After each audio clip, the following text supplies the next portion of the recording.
When you go to the beauty supply store, does it look like all the boxes are in like a different language? Like, what are all these numbers and stuff? Well, stay tuned. I am here to explain at least part of that.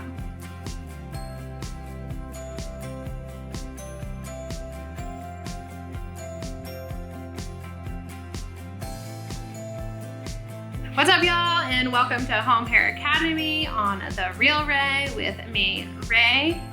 I am a hairdresser, cosmetologist, beautician, therapist, whatever you want to call me, that's me. And so today we are talking about hair color, level, tone, underlying pigment, and things to know before you color your hair.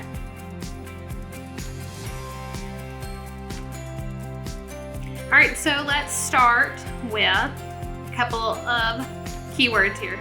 Level is referencing how light or dark your hair is. So it goes from 1 to 10, 1 being black and 10 is going to be blonde. And these are like the natural spectrum of levels. So you'll see them going up into 12. And in those cases, that's like a high lift. We've gone beyond a natural level here.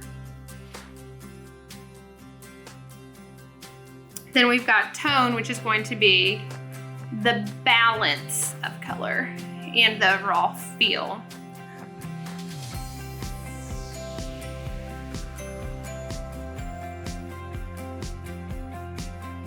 So you've got warms, which are going to be like your yellows, your golds, your coppers, and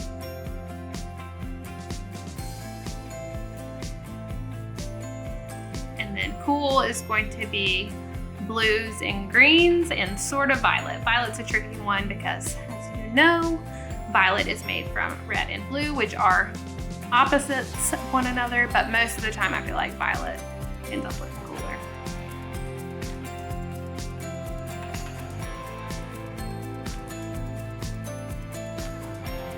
First, let's go over levels 1 through 10 of what you're gonna see on your naturally occurring homegrown hair. So to level 10, we're looking at like an underlying pigment of a light yellow, and then it goes to kind of like regular lello, and then yellow, and then bumps down. We start getting warmer into yellow orange at a level 7, which is going to be your like darker blondes. We're gonna have some like orangey shades, tones coming through. 6, red orange, and then 5 we get into a red. Level 4, a red violet. Level 3, violet. Number 2 is going to be naturally occurring blue violet undertones, and then number 1 is going to be super black with kind of like a bluish tone. Again, these are just like naturally occurring tones that you'll see. So these are almost identical to what you will deal with when dealing with natural like remaining pigment. So that's when you start pulling these up, what colors are you gonna have to keep in mind?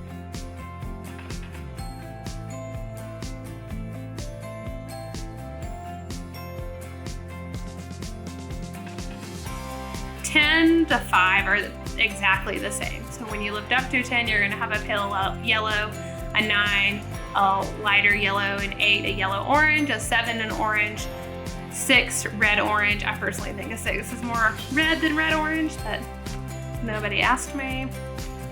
And then from 5 all the way down to 2, instead of having those red, violets, and blues, it's just gonna be red. And once you get to like a level 1, it doesn't even matter for real. So what that means is when you are going from one of these to the next to these, you need to think about what color is gonna be left and add that in to your formulation if you don't want to see that pigment or if you're wanting to enhance that pigment. So that's where your color theory comes in, and basically just knowing the color wheel, but I have some cheats for y'all.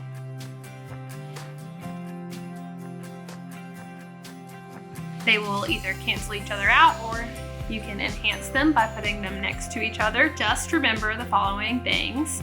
So we've got LSU for yellow and violet, auburn, so orange and blue. And if you're not from the South and you don't know that, I'm real sorry, but it makes it easy around here.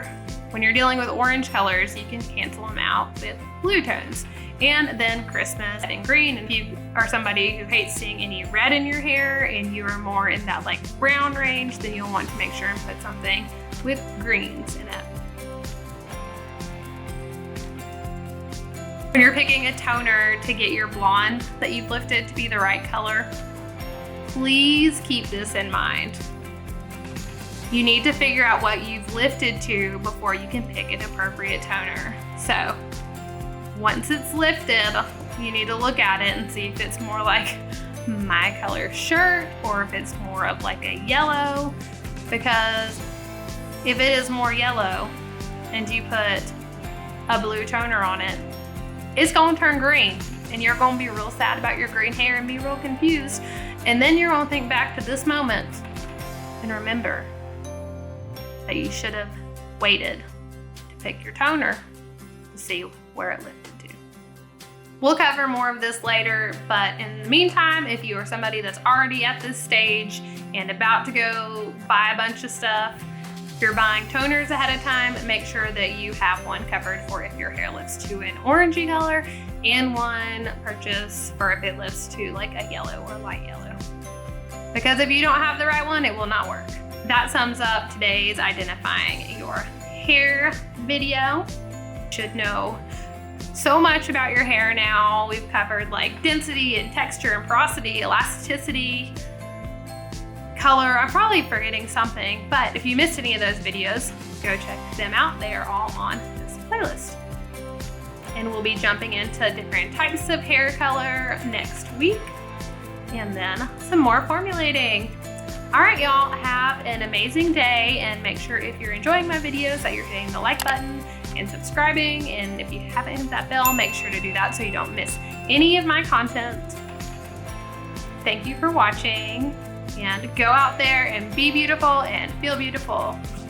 It's the Real Ray. Bye.